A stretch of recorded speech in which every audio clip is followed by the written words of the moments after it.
ಕಾವೇರಿ ಜಲ ವಿವಾದ, ತುಮಕೂರಿನಲ್ಲಿಯೂ ಭುಗಿಲೆದ್ದ ಆಕ್ರೋಶ.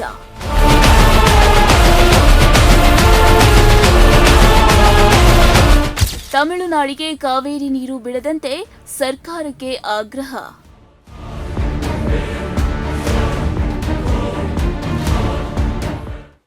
ತುಮಕೂರು ಡಿಸಿ ಕಚೇರಿ ಮುಂದೆ ಆಟೋ ಚಾಲಕರ ಪ್ರತಿಭಟನೆ.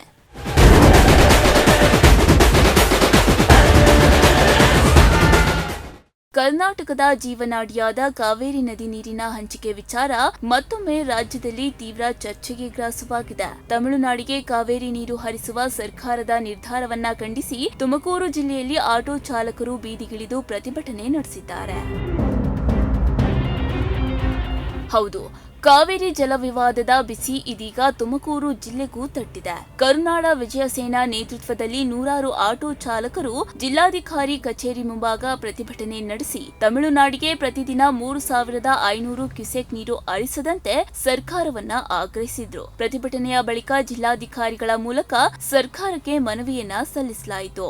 ಪ್ರತಿಭಟನೆಯ ವೇಳೆ ಮಾತನಾಡಿದ ಕರುನಾಡ ವಿಜಯ ಸೇನೆ ಜಿಲ್ಲಾಧ್ಯಕ್ಷ ಮಾತನಾಡಿ, ರಾಜ್ಯದ ಹಿತಾಸಕ್ತಿಗೆ ವಿರುದ್ಧವಾಗಿರುವ ಈ ನಿರ್ಧಾರವನ್ನ ಸರ್ಕಾರ ಕೂಡಲೇ ಹಿಂಪಡೆಯಬೇಕು ಎಂದು ಆಗ್ರಹಿಸಿದ್ರು. ಒಂದು ವೇಳೆ ತಮಿಳುನಾಡಿಗೆ ನೀರು ಹರಿಸುವುದನ್ನ ಮುಂದುವರೆಸಿದರೆ ಉಗ್ರ ಹೋರಾಟ ನಡೆಸುವುದಾಗಿ ಎಚ್ಚರಿಕೆಯನ್ನ ನೀಡಿದ್ರು.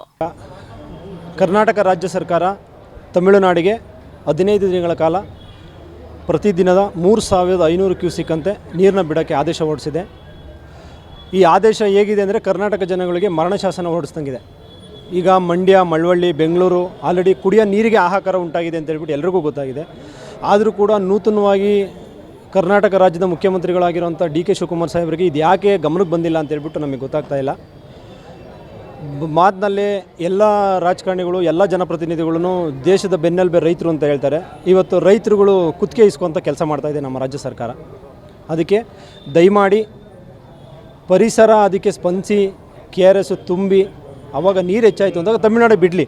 ಆದರೆ ನಮ್ಮ ಜನಗಳಿಗೆ ಅವರು ನೀರಿಲ್ದಲೇ ಇರೋಂಥ ಸಂಬಂಧದಲ್ಲಿ ಕುಡಿಯೋ ನೀರಿಗೆ ಹಾಹಾಕಾರ ಬಂದಿರೋಂಥ ಸಂದರ್ಭದಲ್ಲಿ 3,500 ಕ್ಯೂಸೆಕ್ ನೀರನ್ನ ಹೊರಗಡೆ ಬಿಡುವಂಥದ್ದು ಈ ಆದೇಶ ಅಷ್ಟು ಸಮಂಜಸ ಅಲ್ಲ ಅಂತ ಹೇಳ್ಬಿಟ್ಟು ನಮ್ಮ ಕರುನಾಡ ವಿಜಯ ಸೇನೆಯ ರಾಜ್ಯಾಧ್ಯಕ್ಷರಾದಂಥ H.N. ದೀಪಕ್ರವರು ಕರ್ನಾಟಕ ರಾಜ್ಯಾದ್ಯಂತ ಎಲ್ಲ ಜಿಲ್ಲೆಗಳಲ್ಲೂ ಎಲ್ಲ ಜಿಲ್ಲಾಧಿಕಾರಿಗಳಿಗೂ ಒಂದು ಮನವಿ ಕೊಡಬೇಕು ಅಂತ ಹೇಳಿ, ಶಾಂತಿ ರೀತಿಯಿಂದ ಕೊಡಿ ಅಂತ ಹೇಳಿ ಎಲ್ಲ ಜಿಲ್ಲಾಧ್ಯಕ್ಷಗಳಿಗೂ ಒಂದು ಆದೇಶ ಹೊರಡಿಸಿರೋ ಪ್ರಕಾರ ನಾವು ಎಲ್ಲ ಜಿಲ್ಲಾಧ್ಯಕ್ಷಗಳು ಕರುನಾಡ ವಿಜಯ ಸೇನೆ ವತಿಯಿಂದ ಇವತ್ತು ಜಿಲ್ಲಾಧಿಕಾರಿಗಳಿಗೆ ಮನವಿ ಸಲ್ಲಿಸಿದ್ದೀವಿ.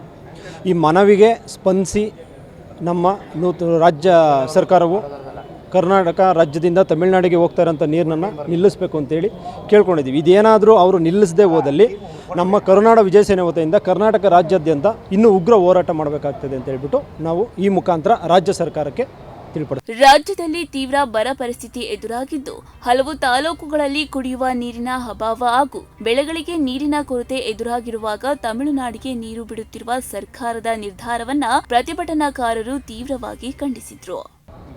ಇವತ್ತು ನಮ್ಮ ಕರುನಾಡ ವಿಜಯ ಸೇನೆಯಿಂದ ಉಗ್ರ ಹೋರಾಟ ಇಟ್ಕೊಂಡಿದ್ದೀವಿ. ಮನವಿ ಕೊಡೋದು ಸಹ ಇದೆ. ಏನು ಅಂತ ಅಂದರೆ ಇವತ್ತು ನಮ್ಮ ಕರ್ನಾಟಕಕ್ಕೆ ಮರಣ ಶಾಸನ ಆಗಿದೆ.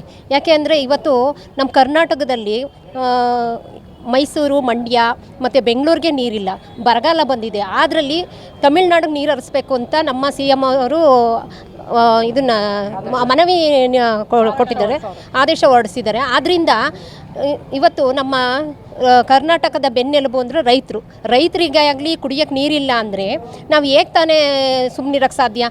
ಆದ್ದರಿಂದ ನಮ್ಮ ರಾಜ್ಯಾಧ್ಯಕ್ಷರ ಮೇರೆಗೆ ನಾವು ಇವತ್ತೊಂದು ಮನವಿ ಕೊಡೋಕ್ಕೆ ಬಂದ್ವಿ. ನೀರು ಬೇಕೇ ಬೇಕು. ಇವತ್ತು ಯಾವ ಕಾರಣಕ್ಕೂ ನಾವು ನೀರನ್ನು ಬಿಡೋದಿಲ್ಲ.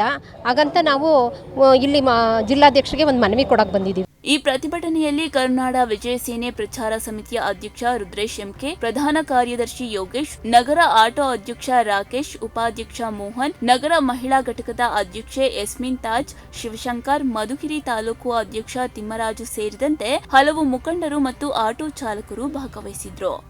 ಕಾವೇರಿ ನೀರಿನ ಹಂಚಿಕೆ ವಿಚಾರ ಮತ್ತೊಮ್ಮೆ ರಾಜ್ಯದಲ್ಲಿ ರಾಜಕೀಯ ಹಾಗೂ ಸಾರ್ವಜನಿಕ ವಲಯದಲ್ಲಿ ಚರ್ಚೆಗೆ ಕಾರಣವಾಗಿದ್ದು, ಮುಂದಿನ ದಿನಗಳಲ್ಲಿ ಈ ಪ್ರತಿಭಟನೆಗಳು ಮತ್ತಷ್ಟು ತೀವ್ರಗೊಳ್ಳುವ ಸಾಧ್ಯತೆ ಇದೆ.